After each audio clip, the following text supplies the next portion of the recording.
I'm Ed Raby, otherwise known as the Rabid Atheist, a former pastor turned atheist, now a compassionate anti-theist. Welcome to my channel. You are feel free to like or dislike the videos as you see fit. You're free to hit those buttons. Feel free to comment below, and I would appreciate it if you would subscribe to the channel and hit your notification bell for more content as it is released. You're also free to share my videos as much as you like.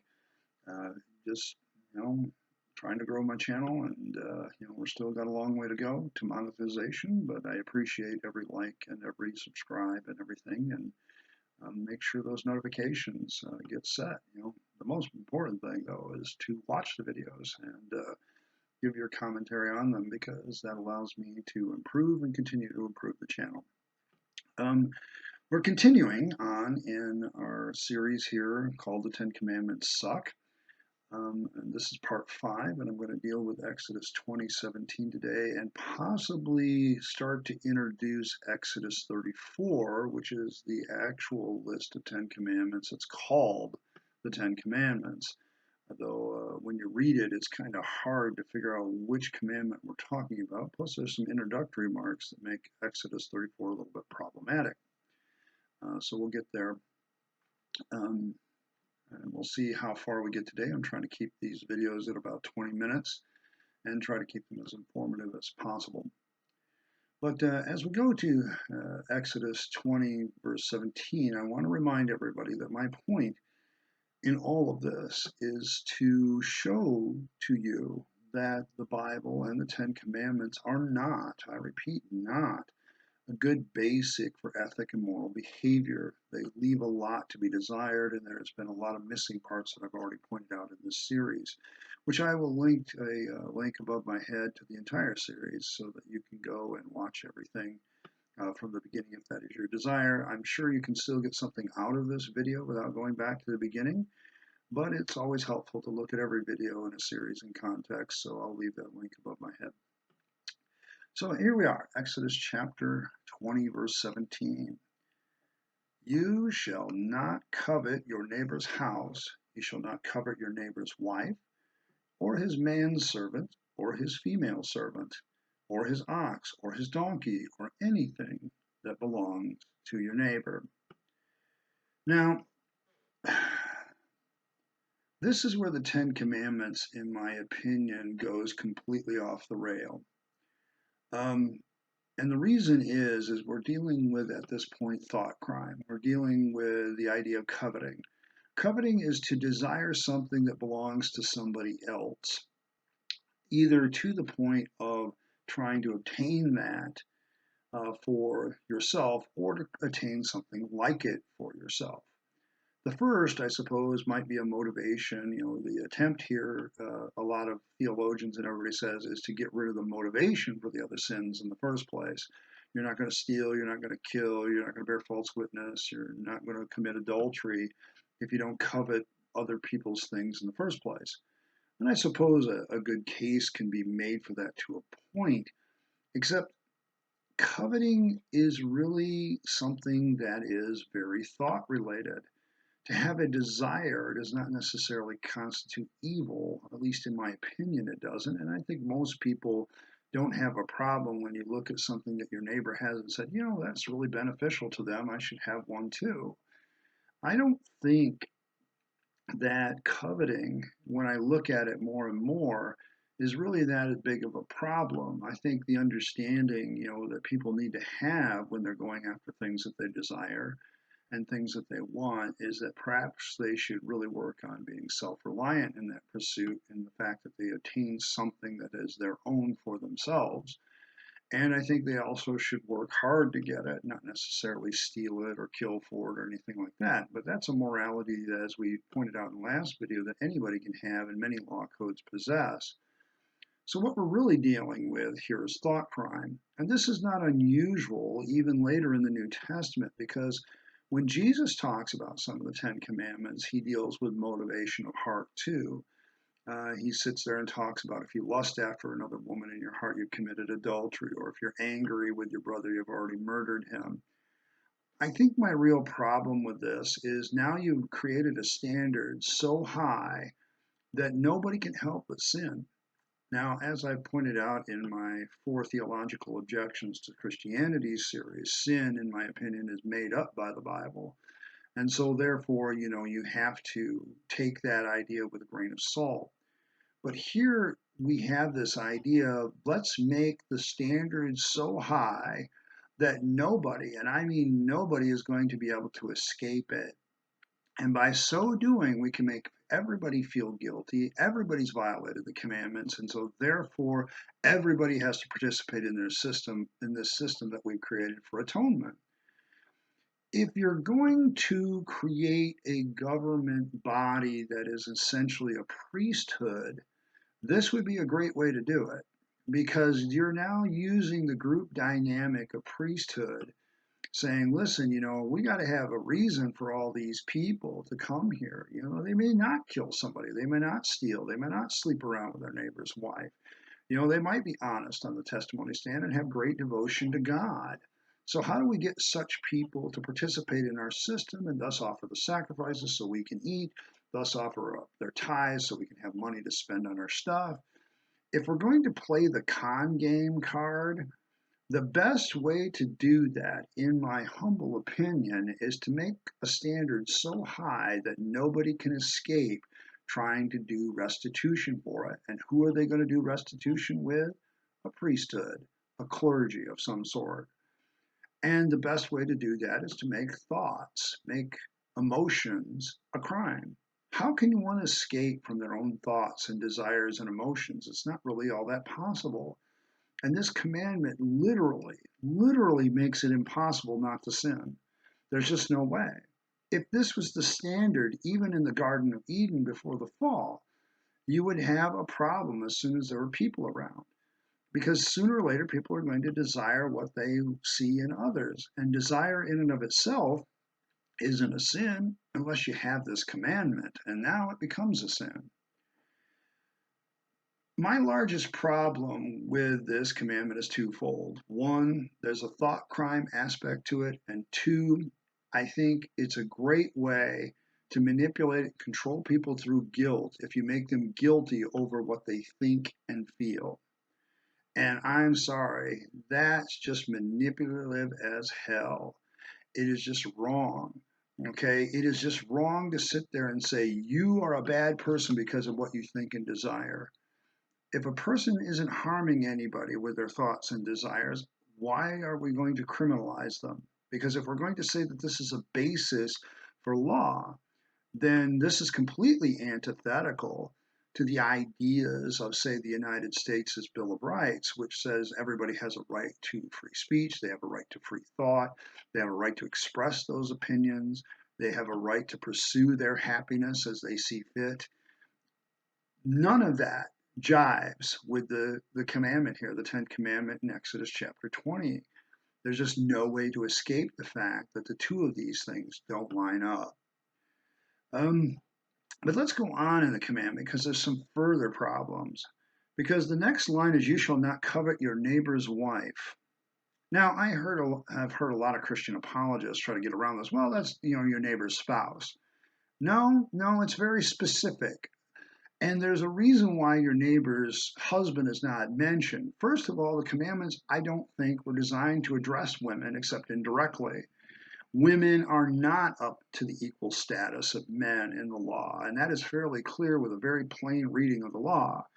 Women are second-class citizens. They are just below men and just above animals, okay, and quite frankly, above children too. But that's another story. But here's the problem with this. The reason you're not supposed to covet your neighbor's wife is because his wife is his property. And this all goes back to this neighbor's house, neighbor's wife, neighbor's servants, neighbor's donkey, his stuff. A wife is considered part of a man's stuff, but it's not true the other way around.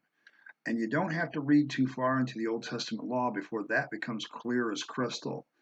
The one thing that is very clear is that a woman belongs, I repeat, belongs either to her father, the nearest male relative of her family, or to her husband who she is married to.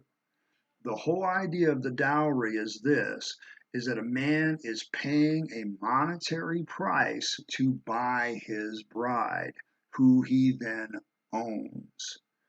You need to understand that right here in this law is another idea that is presented. Yeah, we could say, yeah, shouldn't covet somebody's house. Okay, that's fine. But your neighbor's wife, well, now you've dropped somebody that is a human being to the status of property.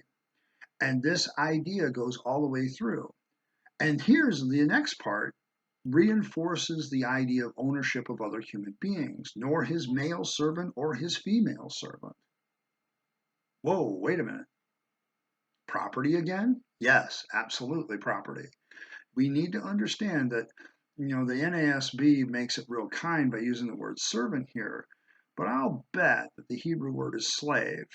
So we need to understand at this point that slavery, at this point, a male slave and a female slave are on the same playing field.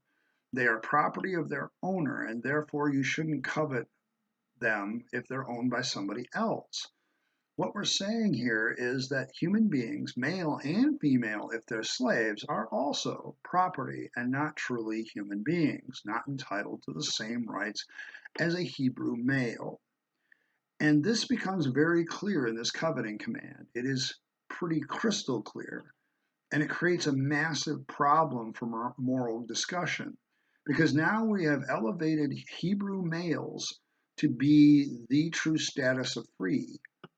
Hebrew females that are married to a free male are also entitled to some status, but they're still their husband's property. And male and female servants, well, I hate to break the news to you, you're property. You're something that somebody owns, and other people shouldn't covet somebody else's property. And that includes human beings that are slaves.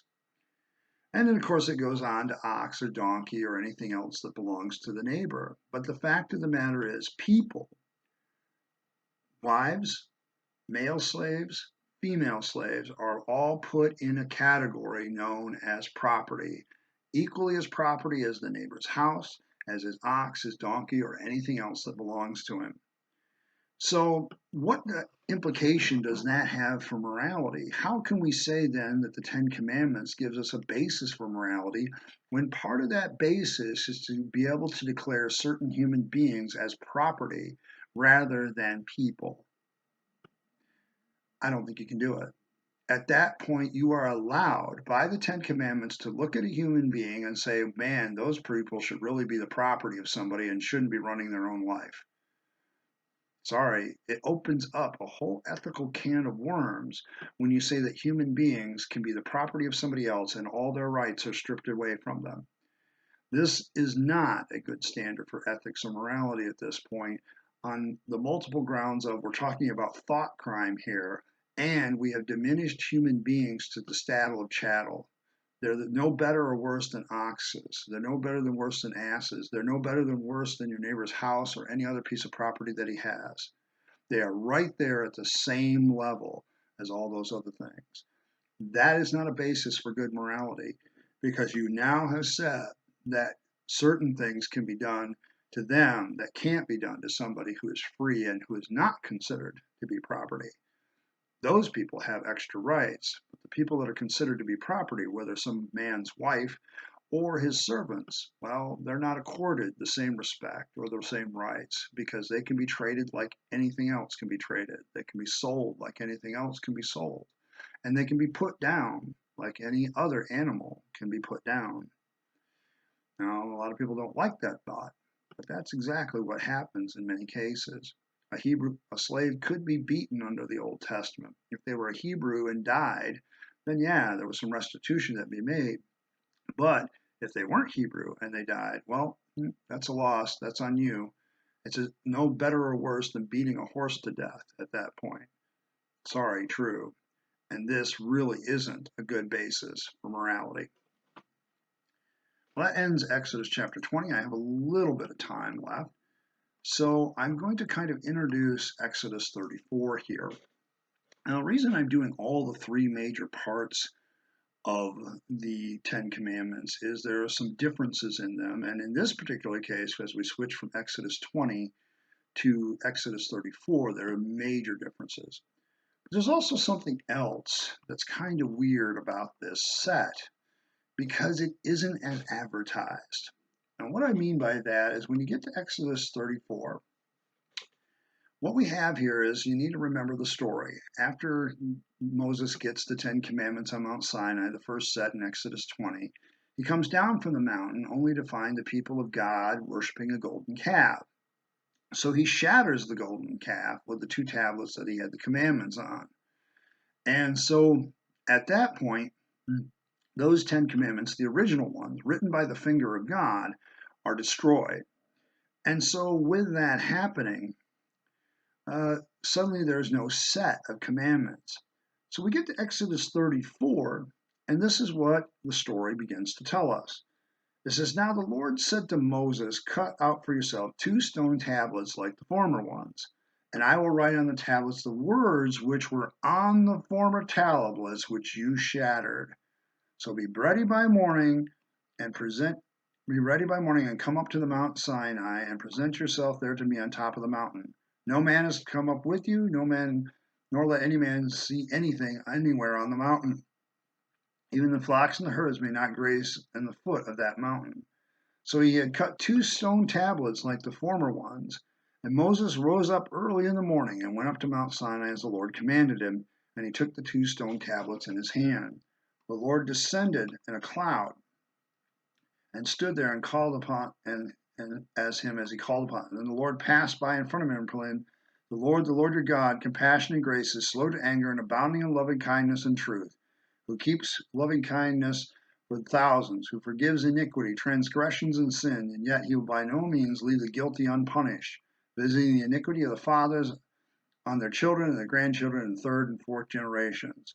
Moses made haste to bow low toward the earth and worship. He said, If now I have found favor in your sight, O Lord, I pray, let the Lord God go in our midst, even though the people are so obstinate, and pardon our iniquity and our sin, and take us as your own possession. Now, I point out this intro to the second set of 10 commandments for a couple of reasons. I want to make note at this point that God makes it very clear that this second set is going to be exactly like the first set. Now, that's going to be very important later when we actually start going through those 10 commandments. This is the only set, Exodus 34, that is actually called the 10 commandments by the Bible. The previous set in Exodus 20 that we have gone through is the one more commonly known to Westerners and people in the West and the United States as the 10 Commandments. It's the set that everybody wants to put up in the courthouses and so on and so forth. But the biblical text itself never calls that set the 10 Commandments. That is a title that we have given to it. What this set is, coming up here in Exodus 34, is the one that is called by the Bible to be the 10 Commandments. And we need to be remembering of that as we go through it. And then we have this again. Nobody has come up into the mountain, only Moses. Now, what that tells us, and we need to remember this also for the future, because there's no other witnesses that this is exactly what happened. Only Moses. We only have Moses' testimony that he received a second set of 10 commandments from God. Otherwise, we don't have anybody else's. Another violation of the 2 or 3 witnesses rule of every fact being established. And this is something that comes up often in the narrative of the Bible, where people go off by themselves and claim to have some revelation from God. There's no proof to these revelations. But in this particular case, the second set of 10 commandments is completely unobserved except by Moses. And we really have no evidence that Moses even existed. So here we also have something else in this passage that I want to make note of before we actually get into Exodus 34, probably in the next video. But here we have, once again, God saying how compassionate and wonderful he is. But then he turns right around and says, yeah, but you know what? If you sin, I'm going to punish your kids, your grandkids, and your great-grandkids. Does anybody else sense that God is talking out both sides of his mouth at this point? I'm going to be honest, as a theist, this bothered me for years. You're going to sit there and talk about loving kindness and compassionate, how you forgive and forgive and forgive and forgive. But then you sit there and say, I am going to execute justice, not on the guilt, not only on the guilty, but for 3 generations of innocent people ahead as well. How is that once again a standard of justice? We went over this with the first couple of commandments in Exodus 20. But I think it bears repeating at this point that God is basically saying he's going to punish the innocent for the guilty's crime. There is no standard of justice that I know of that would use this other than that of a tyrant.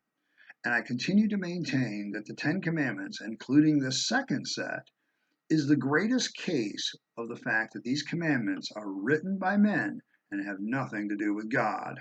They're made up, just like almost all the rest of the Bible. And the whole point is to control people and to make them afraid and make them feel guilty, just like Moses here is said to do.